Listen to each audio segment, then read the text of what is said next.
In Mississippi, no one is a stranger in the wake of tragedy. Neighbors help neighbors. Volunteers from around the U.S. and across the state donate their time helping others rebuild.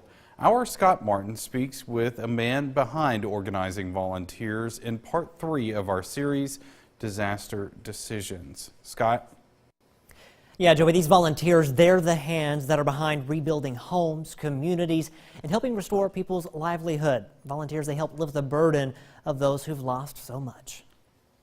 It's the Mississippi Standard. When tragedy strikes, people unite. Mississippi is known for neighbor helping neighbor. Hubert Yates is a part of Mississippi VOAD and assists in organizing volunteer efforts.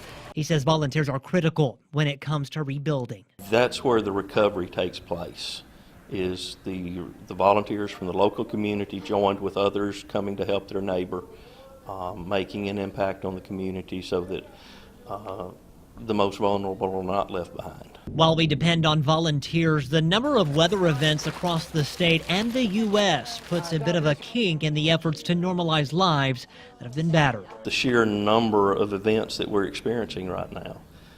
We had 2 major hurricanes last year that hit on the Florida coast and then also on the North Carolina coast.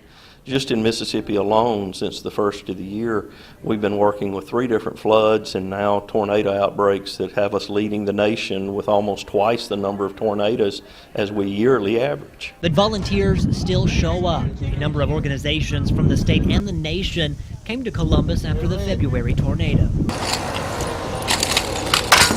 Winston County EMA Director Buddy King says federal government help is becoming more selective and must meet certain requirements.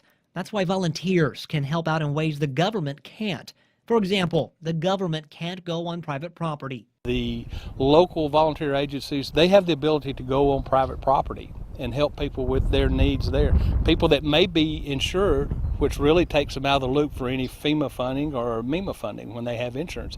But they can still go in and supplement these private citizens' costs through voluntary contributions of their time and efforts. And if documented, the volunteer time is reimbursed by FEMA to the county. FEMA will reimburse that volunteer time that was contributed to the county in the form of cash, which is exactly what a local government agency needs during a time of disaster. And so many of us thankful for all those volunteers. Now this wraps up our series on disaster decisions. If you missed one of our segments or you just want to catch it again, visit WCBI.com. Joey.